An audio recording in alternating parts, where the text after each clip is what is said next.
Hi everyone! Good afternoon! And, ayan, bubulaga na yung ating katawan dyan.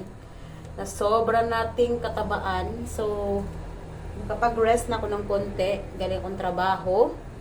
Kaya pala ako nag-vlog ngayon guys. Kasi, after a month yata, or mga less than 2 months. Ngayon, nakausap ko na naman yung mother at father ko. Yung father ko kasi, nung tumawag ako kanina, wala siya doon. Sakto din naman na nandun yung pamangkin ko. Kaya, ayan, pinaludan ko na lang para makatawag kami kasi mahal kasi ang normal call, yung international call, mahal kasi. So, yan, nakausap ko din sila. Siguro magdalawang oras ko din silang nakausap. Okay na rin kahit papaano. Tapos, yun, may problema na naman pala. Kaya minsan, alam niyo kung bakit hindi ako masyadong tumatawag doon kasi palaging problema. Which is normal naman talaga sa Pilipinas. Kaya nga tayo nag-abroad, diba? Kasi nga, pagdating sa financial talaga, ang Pilipinas, hindi ko alam kung ano ba talaga meron. Tingnan yung pinagkainan ko, guys. Ayan o, kumain ako ng, ano ba tawag nito, oy? Nakalimutan ko sa English niya. Tapos kumain din ako ng watermelon. So, nandito sila lahat. So, habang kausap ko sila, nakikita ko talaga yung mukha ng mother ko na gusto niya talagang humingi ng pera. Nagano talaga siya, nagtitipid na siya magsalita kasi nga, bawat tawag kasi pera talaga. Kaya, yan.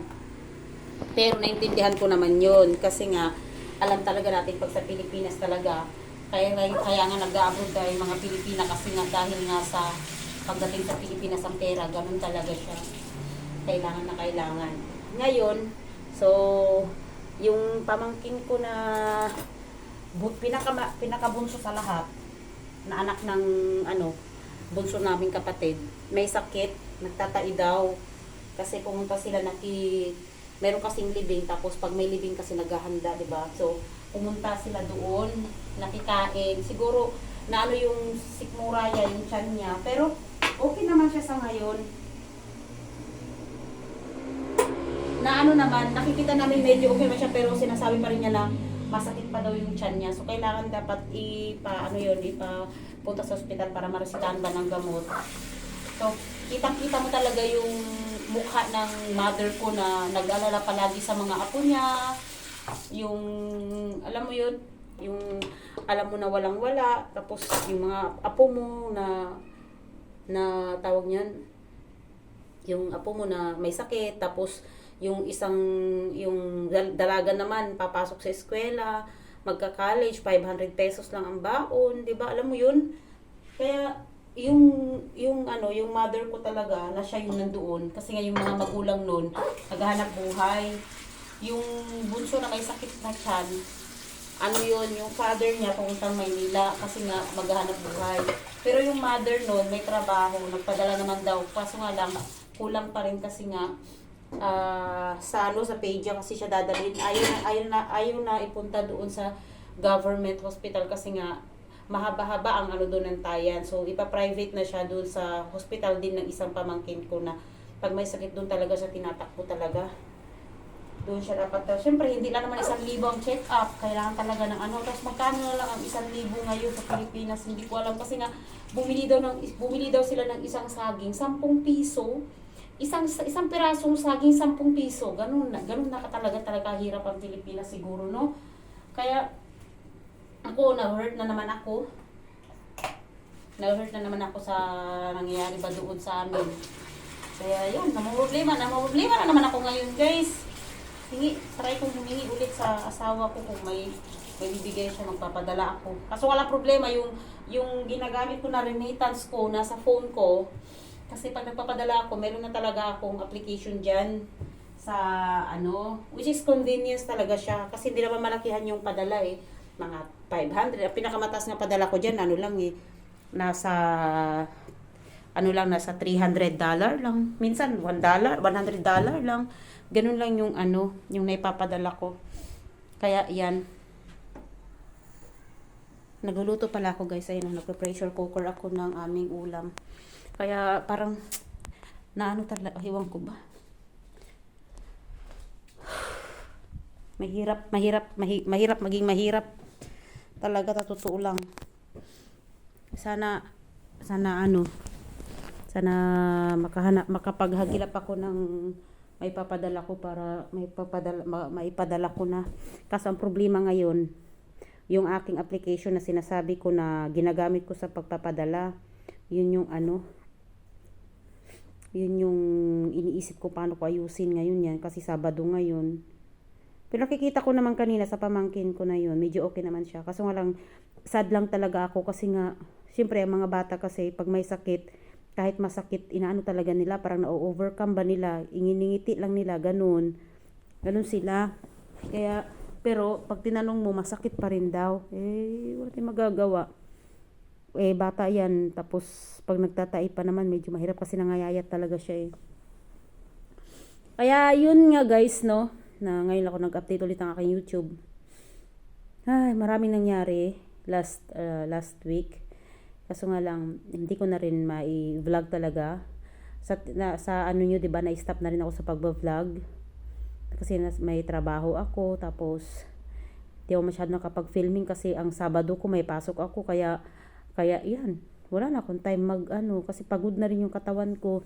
Pagdating ng Linggo, magba-vlog ka. Hindi rin maayos kasi sa pagod mo rin, anong oras ka nagigising, matutulog, babawi ka na kasi kinaumagahan ng Monday, pasok ka ulit. Kaya iwan ko kung kailan ako ulit makakapag-vlog ulit. Kaya ngayon guys, nag-share ako nag-vlog ako ngayon para kahit paano makapag-update ako. Gusto ko kasi pag nag-vlog ako kung ano talaga yung realidad na nangyayari sa buhay ko, yun yung gusto kong i-vlog sa inyo. Which is, yun naman talaga, wala naman talaga akong mai-share sa inyo, kundi ganyan lang. Family ko, ganyan, family ko dito sa Turkey, mga iba't ibang meets ng mga Filipina dito, ganun. Yan. Nawala na sila ng signal. Yung ngayon guys, no, naalala ko na naman nung ako din ay nag-aral, nung nag-college din ako na halos naglalabada ako, nag-lettering ako ng mga baliktanaw ba? Nagle-lettering ako ng mga projects, gumagawa ako ng mga reports ng project, tapos babayaran nila ako or ilibre nila ako sa merienda. Ganun ko pinurso yung aking pinag-aralan, pero sa katangahan ko, dito ako bumagsak sa Turkey. Pero ganun talaga, kung yun talaga ang kapalaran mo, yun talaga yung kapalaran mo. So, medyo dismayado din. Alam mo na, nahihiya talaga ako sa naalala ko yun, yung pagod at hirap ng magulang ko, tapos ganito lang din ang bagsak ko, nag-asawa ako, tapos ewan ko ba, kaya minsan nagigilty din ako na hindi sila mabigyan ng, alam mo yun, buti na lang kamo nandiyan yung ate ko, na katuwang ko, or siya na yung palaging nakakaano sa kanila, kasi yung anak niya, sila yung magulang ko na rin nagbabantay yung anak niya. So kung hindi ka talaga kakayod, wala talaga. Kaya napagdasal na lang na sana bigyan pa ng lakas, magandang kalusugan, ganun. Para, alam mo yun, mahirap kasi talaga may sakit. Totoo lang, pag nagkasakit ka, paano na, di ba? Kaya yan, sabi naman ng pamangkin ko, sabi naman niya, isa na ako maglalabada, sana ako naawa ko sa kanila ba. Totoo lang. Hindi gusto kong ibigay yung bagay na ikagagaan ba dapat nila, pero hindi ko kayang ibigay.